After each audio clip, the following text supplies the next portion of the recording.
Good morning, everyone. Thank you for joining our results presentation for fiscal 24. It was a challenging year for both our industry and Diageo as we navigated a volatile operating environment across the globe.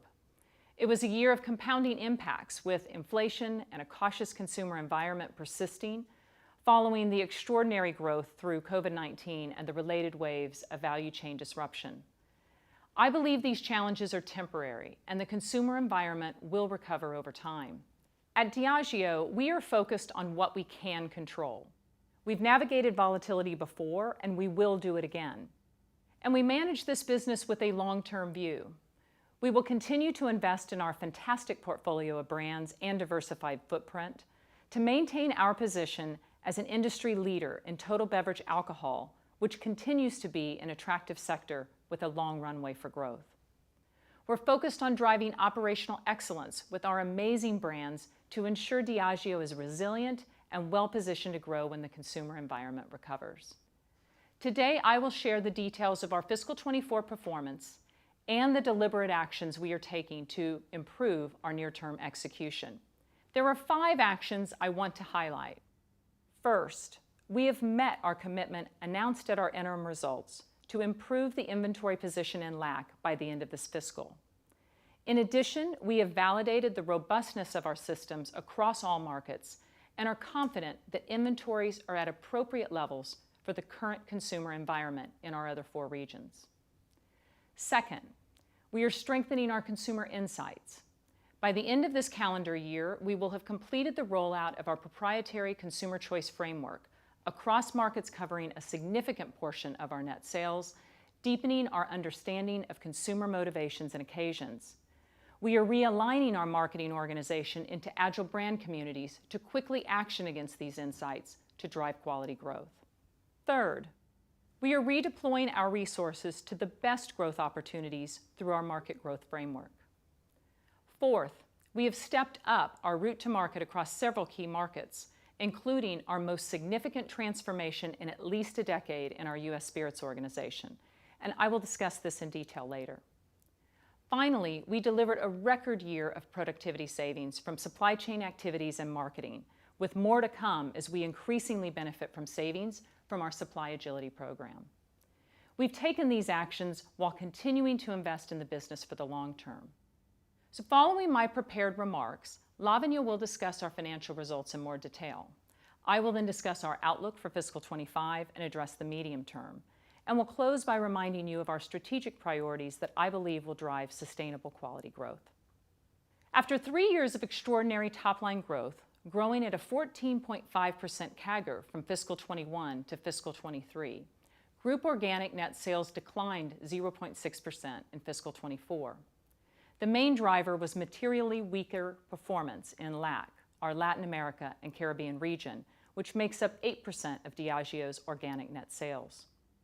Organic net sales in our largest region, North America, or NAM, also declined, reflecting a cautious consumer environment compounded by the impact of lapping inventory replenishment in the prior year.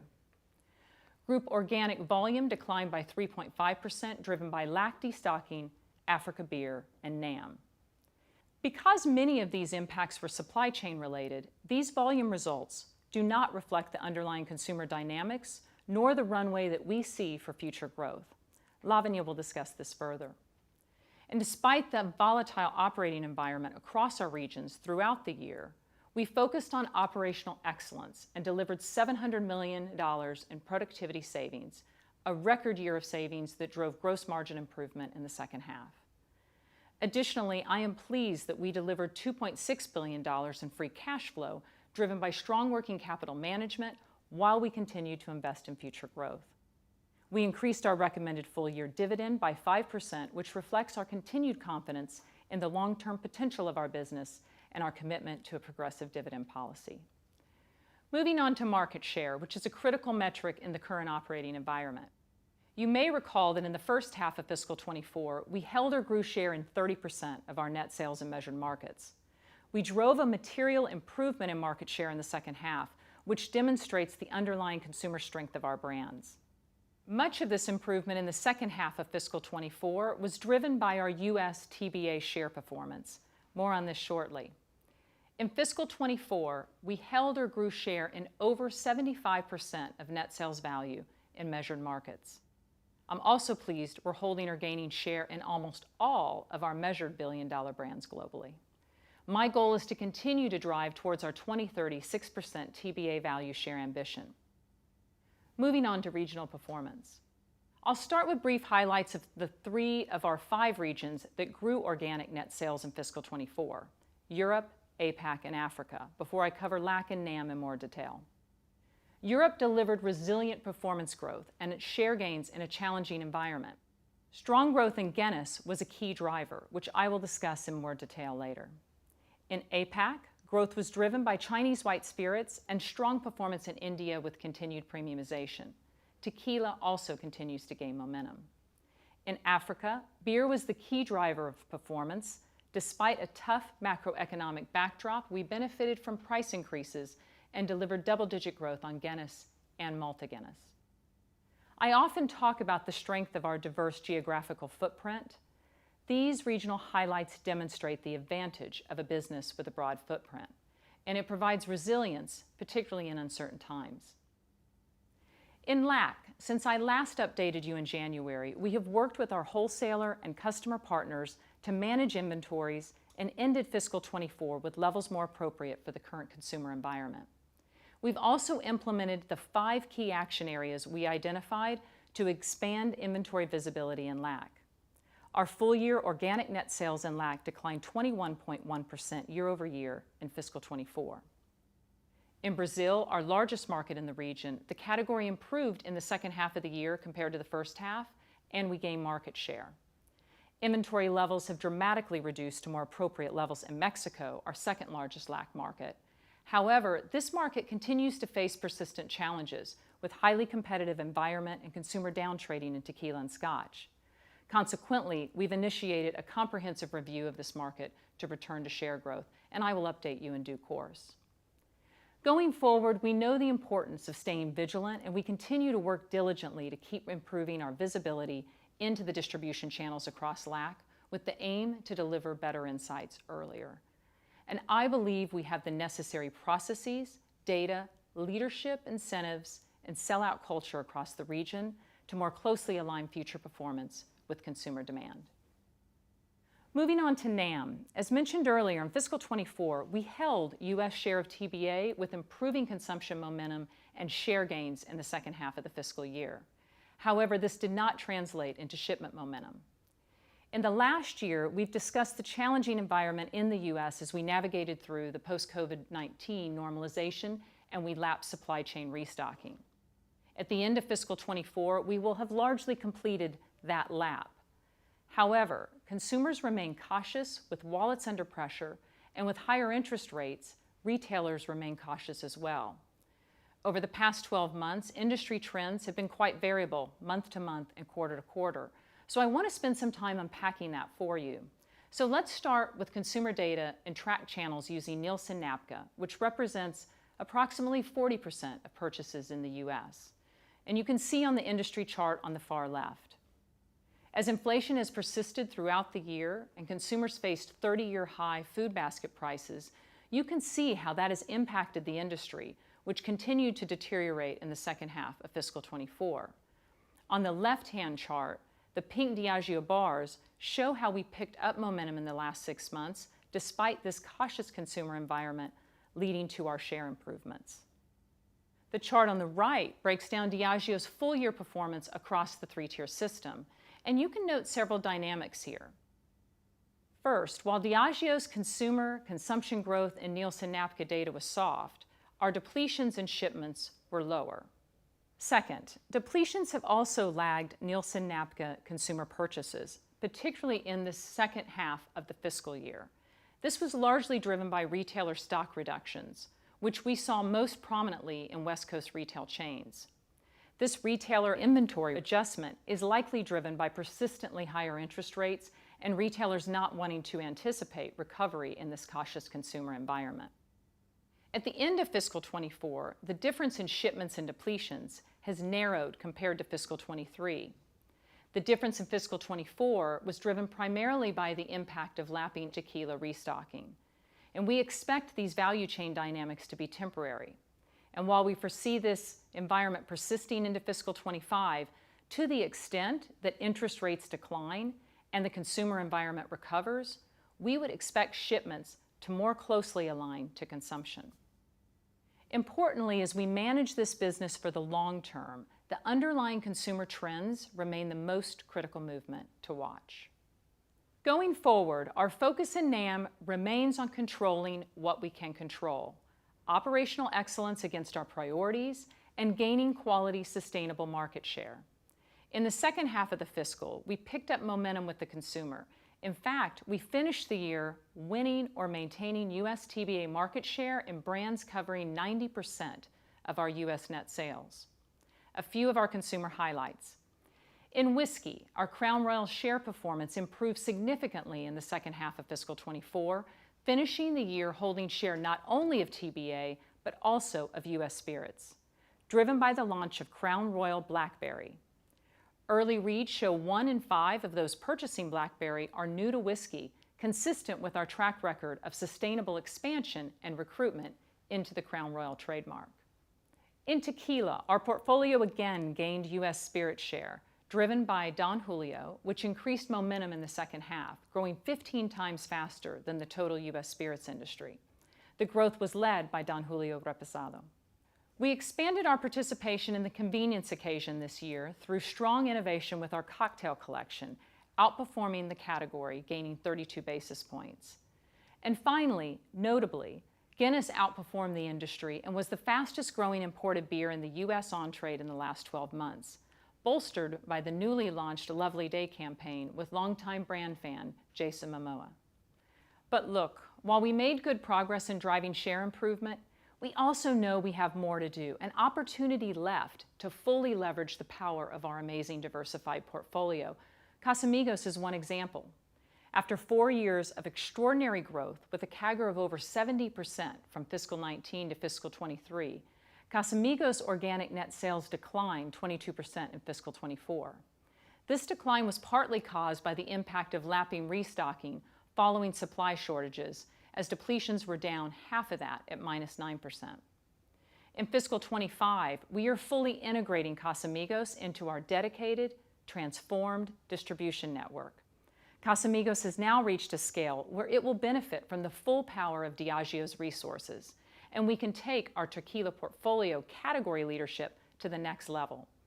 This is important as the brand remains resilient in the on-premise, where brands in this industry get built.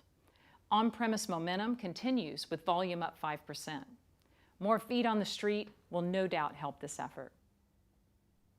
Speaking of our U.S. distributor network and our route to market, as we see changes in growth opportunities, we are optimizing our route to market across our footprint. As we discussed briefly at our capital markets event, I'm excited to share that in the U.S., where we have a track record of pioneering and shaping the route to market, we are making significant changes. Jointly with our 2 largest distributors in the U.S., we are investing to better align our teams and capabilities against what we believe will be the best growth opportunities for the next decade, by category and brand, down to the zip code level. Specifically, we are leveraging our proprietary outlet and zip code level data to identify the highest future growth potential communities and channels for our biggest growth categories, bringing us closer to our consumers and customers at the local level. This includes scaling our people in locations to go after categories with high growth potential, such as whiskey and tequila, while increasing focus on our core brands. We're also building a new Academy of Beverage Leadership to cultivate the next generation of industry expertise within our and our distributor partners' teams. Finally, we have transformed our internal commercial organization to deliver unmatched execution and activations in stores, bars, stadiums, and event spaces. I am confident this transformation strengthens our position as the largest U.S. spirits supplier and leader across key categories.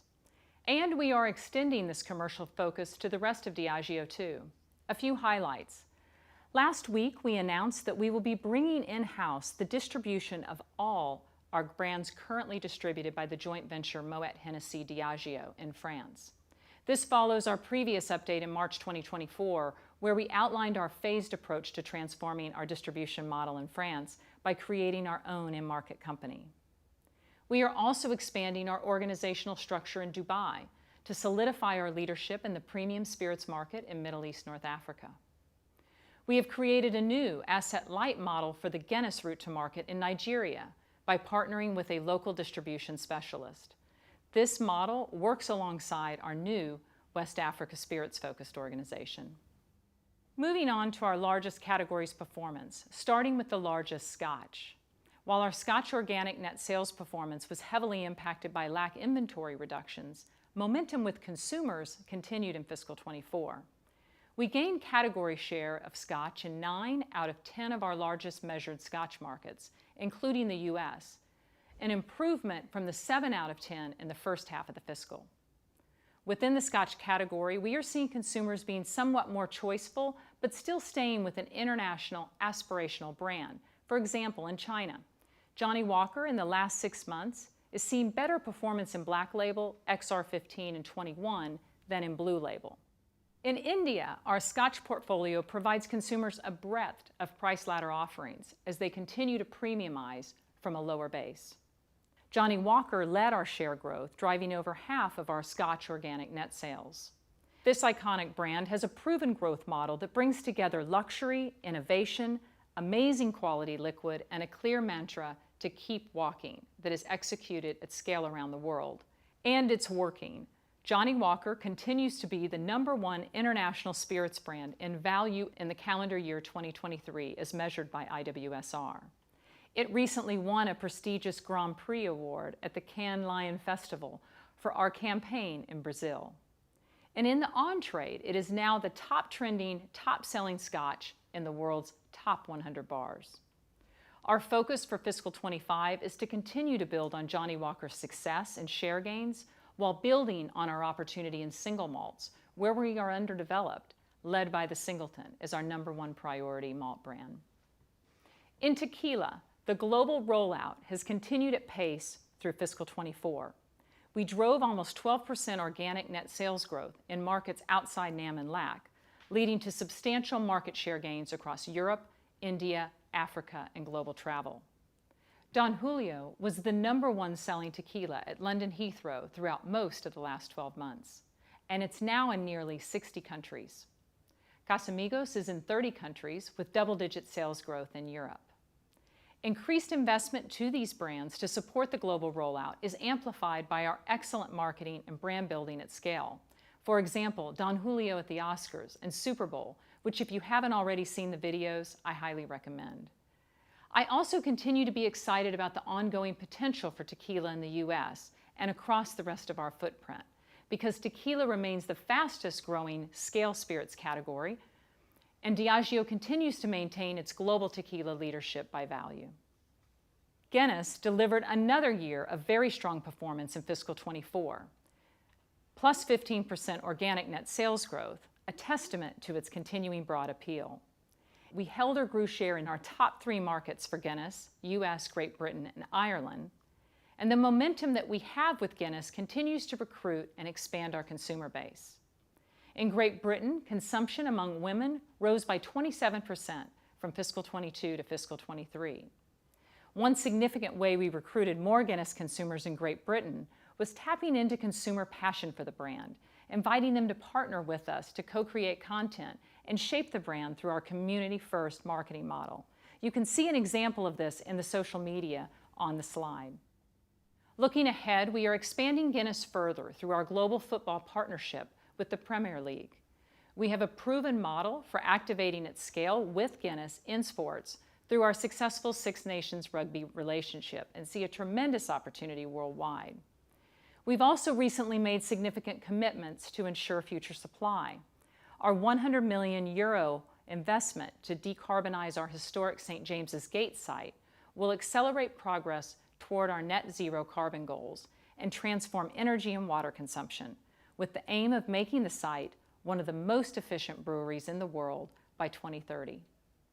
In addition, Guinness 0.0 doubled in net sales in fiscal 24 in Europe, with GB and Ireland accounting for around 70% of Guinness 0.0 global sales. We are investing to increase our capacity to supply Guinness 0.0 in response to the consumer trends of moderation and duality. Consumers who want to drink less and consumers who want to drink alcohol on some occasions but choose not to on others. In fiscal 24, I set up a review of our ESG strategy, and as a result, we have simplified and prioritized the goals that form our Spirit of Progress plan. This has allowed us to prioritize the areas that are most material to the business, including reducing the harmful use of alcohol, combating water stress, and the impact of climate change. This means we will be accelerating our work advocating for responsible alcohol consumption and water replenishment activities in the communities in which we operate. These are not only the right things to do for our people, consumers, and communities, but also critical for our business. With this simplified and prioritized focus, we are partnering with governments and institutions in key geographies on our decarbonization journey and have secured significant direct government funding to progress this. In the U.S., for example, the Department of Energy selected Diageo for a grant to support the installation of heat batteries and solar energy generation at 2 of our sites. The goal is to build a model that can be replicated across our supply operations in the U.S. and make our business more efficient, resilient, and sustainable for the future. I'll now hand over to Lavanya, who will go over financials in more detail before I return to discuss our outlook. Thank you, Deborah, and good morning, everyone.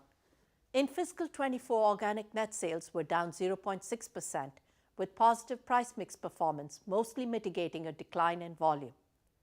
Excluding LAC, the business grew organic net sales by 1.8%. Organic operating margin declined by 130 basis points, primarily driven by LAC. Excluding LAC, organic operating margin was down 56 basis points, driven mostly by investments in digital capabilities and, as Deborah mentioned, in further strengthening our route-to-market capabilities, primarily in the U.S. We generated free cash flow of $2.6 billion, which was around $400 million more than a year ago. Strong working capital management and lower tax payments more than offset the combined impact of the decline in operating profit, higher interest payments, and increased investment in CapEx.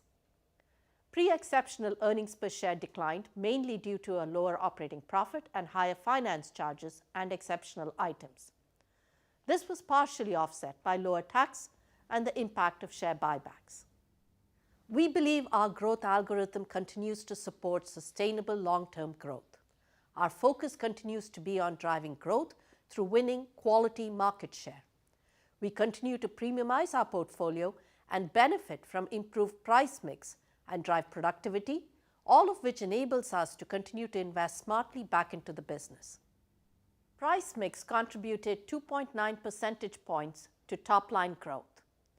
Price contribution to organic net sales growth was in the low single digits. Organic volume was down 3.5%, driven primarily by more than a 15% decline of volumes in LAC. More on that shortly. We accelerated productivity initiatives across cost of goods, marketing, and overheads in fiscal 24. This enabled us to unlock almost $700 million of productivity cost savings in the fiscal and comfortably exceed our 3-year, $1.5 billion productivity savings target. Marketing productivity and smart investment choices allowed us to invest A&P on key growth opportunities and hold our overall A&P investment levels flat for the year. In line with the market growth framework, we increased A&P investment in Guinness across all regions, tequila as a part of our global rollout and in North America, in Chinese white spirits, in India, and on Johnnie Walker in most regions.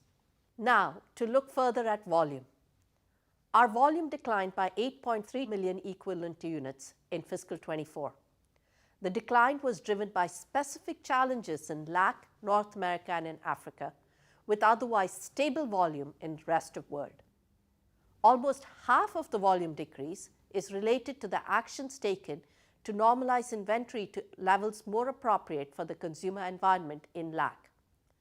In North America, volume declined by 2.3 million equivalent units. Africa, volume decline was mainly driven by the cautious consumer environment in the US, with the rest from retailer destocking and lapping the supply chain normalization in the prior year. These headwinds more than offset the gains from improving market share performance over recent months. And as you can see, price mix has returned to pre-COVID-19 levels. In Africa, in light of significant devaluation, we protected margins with strategic price increases. The volume decline here was a result of these pricing actions. In Europe, just over 75% of the volume decline was due to the lapping of final sale of inventories in Russia. Excluding this, Europe volume was marginally down versus last year due to softness in spirits. APAC volume grew with strong growth in India and Chinese white spirits, partially offset by Southeast Asia and Australia. All of this gives us confidence that volume will recover when the consumer environment improves. I'll go into more details on the drivers of price mix shortly. And now, looking at our results at a category level. Our beer business delivered 14% organic net sales growth with 5% volume growth. Our organic net sales growth was primarily driven by continued momentum in Guinness, which grew 15%, and strong double-digit growth in Malta and Senator in Africa. Chinese white spirits organic net sales grew 27%, lapping a 14% decline due to COVID-19 restrictions in the prior year. Other whiskey delivered strong organic net sales growth, fueled by Bulleit, McDowell's No. 1, Royal Challenge, and the successful launch of Buchanan's Pineapple in North America. Our Scotch and tequila performance was significantly impacted by the weak performance in LAC. Scotch organic net sales growth was also negatively impacted by North America and the lapping of the final sale of inventories in Russia in fiscal 23. Scotch grew 11% in India with strong growth of Black and White and Johnnie Walker. Tequila organic net sales were down 7%, driven by LAC and the lapping of inventory replenishment in North America, partially offset by the benefit from the global rollout of the category. We are confident that premiumization continues to be a tailwind for the spirits category, although this may not be immediately apparent from Diageo's numbers, as our Super Premium Plus price tiers showed weaker performance in fiscal 24. I'll touch on this shortly. The breadth of price points across our portfolio provides resilience and the ability to capture consumer demand despite these economic pressures. With the exception of Super Premium Plus, each of our price tiers grew organic net sales in fiscal 24. The value tier saw particularly high growth driven by the strong performance of beer in Africa and other whiskey in India. The premium tier growth was impacted by LAC. Excluding LAC, this tier grew 3.7%. We can see that the decline in Super Premium Plus was also driven predominantly by LAC and by North America. The NAM decline in shipments reflects the impact of lapping the replenishment of US spirits inventory levels in fiscal 23. However, when we look at the consumer purchasing data, as shown on the right, we can see that consumption of super premium spirits is ahead of Diageo shipments in the US. Nielsen and NABCA data shows that more than 100% of core spirits category growth in the industry came from Super Premium Plus spirits in the fiscal. In rest of world, our Super Premium Plus organic net sales growth was 2.9%, reinforcing the continuing premiumization in other markets. We continue to strengthen our revenue growth management capabilities, which are key in driving sustainable growth across volume, price, and mix. We made surgical, smart price increases supported by choiceful A&P investments across brands. Let me share 2 examples of this. In Great Britain, we increased our marketing investment for Guinness by 14%, smartly managed pricing corridors, and drove volume growth of 18%. In Southern Europe, Johnnie Walker volume increased by 5%, whilst organic net sales grew by 7%. Importantly, in each of these examples, we drove RGM while also gaining share for these brands. With our culture of everyday efficiency, we have delivered strong productivity benefits year after year. Fiscal 24 was the third consecutive year when productivity and price combined offset the absolute impact of cost of goods inflation. In fiscal 24, we delivered productivity savings of $695 million across cost of goods, marketing, and overhead spend buckets. The productivity on cost of goods was across the end-to-end supply chain. We renegotiated contracts on key materials such as glass, labels, and grain-neutral spirits, and drove savings in logistics by renegotiating key ocean freight contracts. Across our manufacturing sites, we reduced waste and drove savings via labor optimization and automation. In addition, we started to see the benefits from our 5-year supply chain agility program announced at the end of fiscal 22. Marketing and overheads also drove a material contribution to productivity. Over the 3-year period of fiscal 22 to fiscal 24, we delivered $1.7 billion of productivity savings, exceeding our target of $1.5 billion. Looking ahead, we have committed to significantly step up our productivity target to $2 billion over the next 3 years, fiscal 25 through fiscal 27. This will be enabled by the acceleration in annual savings across COGS, marketing, and overheads, and from our supply chain agility program. Organic operating margin declined year-on-year by 130 basis points, predominantly driven by LAC. LAC operating margin declined significantly, driven by negative mix, increased trade investment, and lower operating leverage.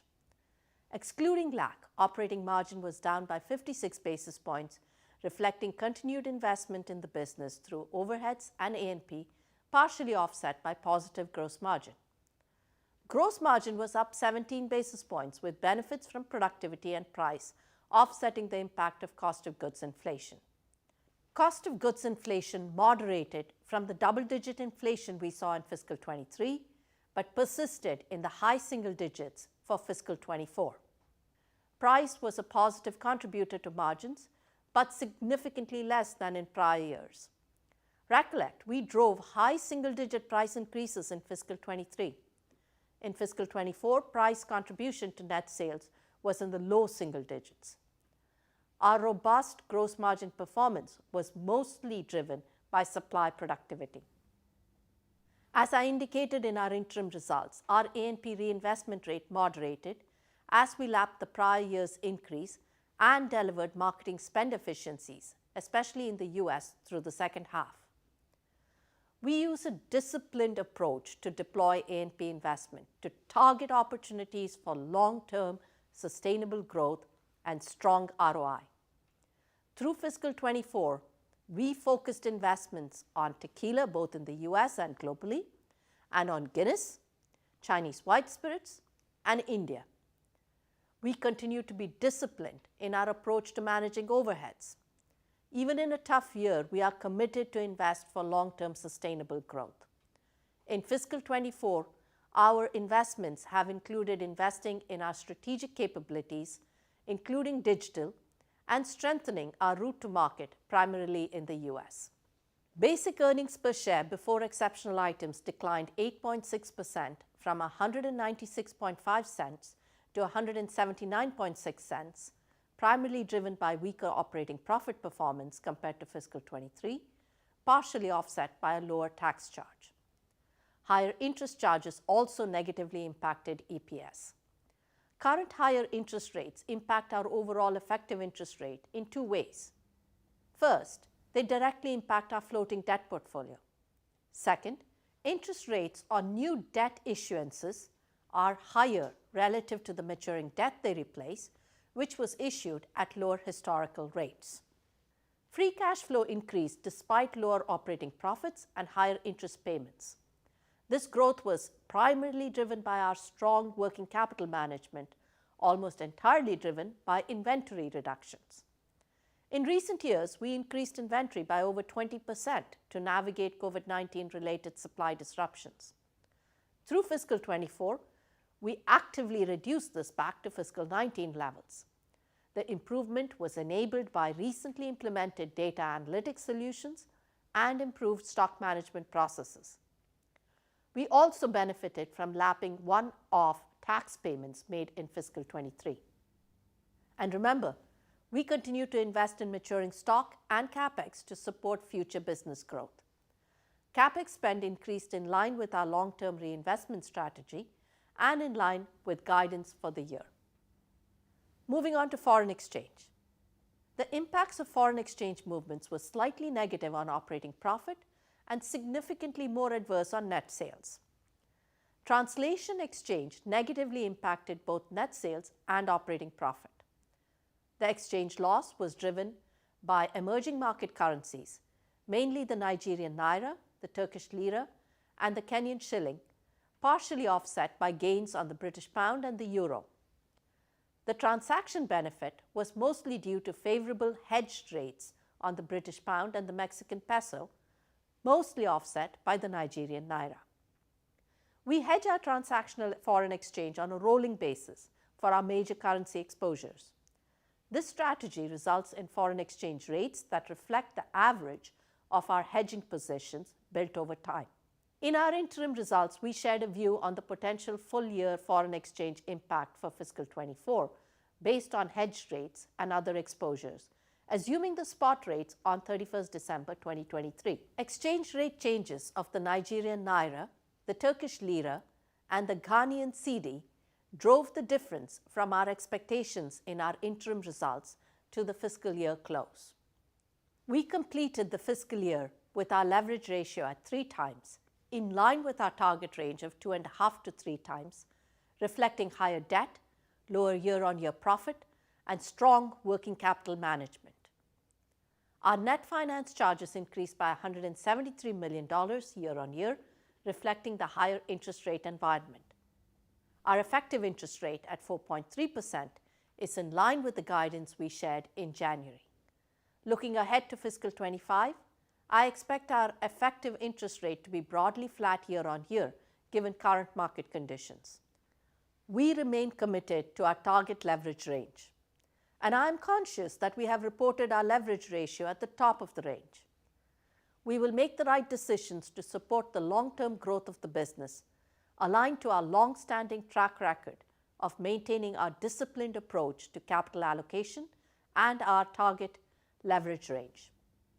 So our consistent and disciplined approach to capital allocation is unchanged.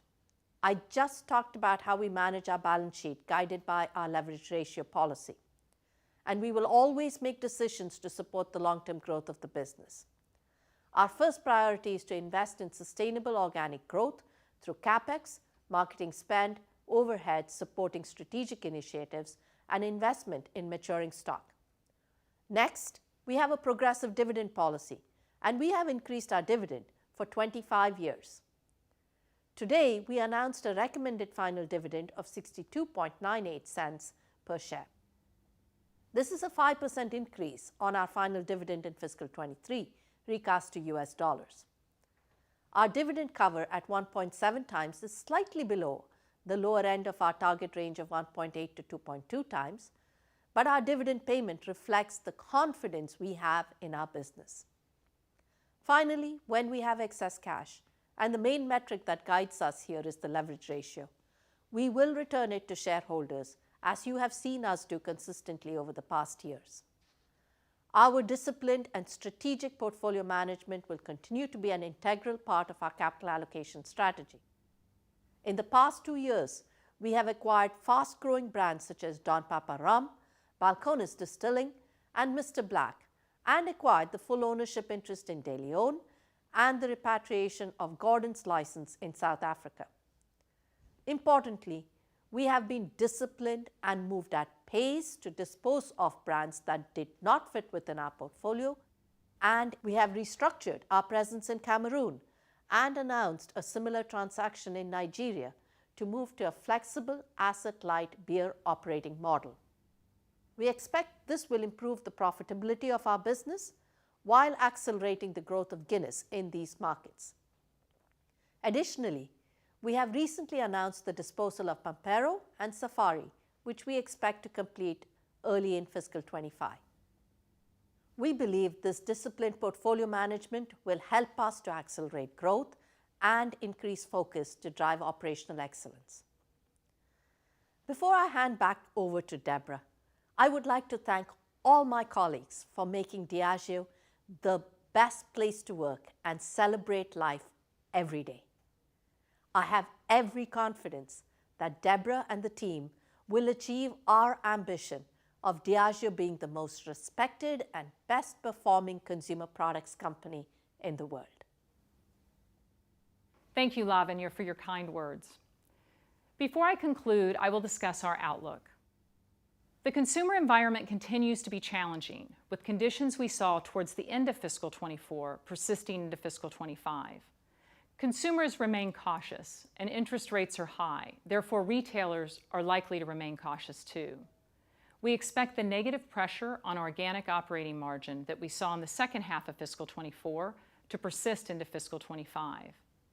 That said, we will focus on strengthening the resilience of our business and winning with the consumer.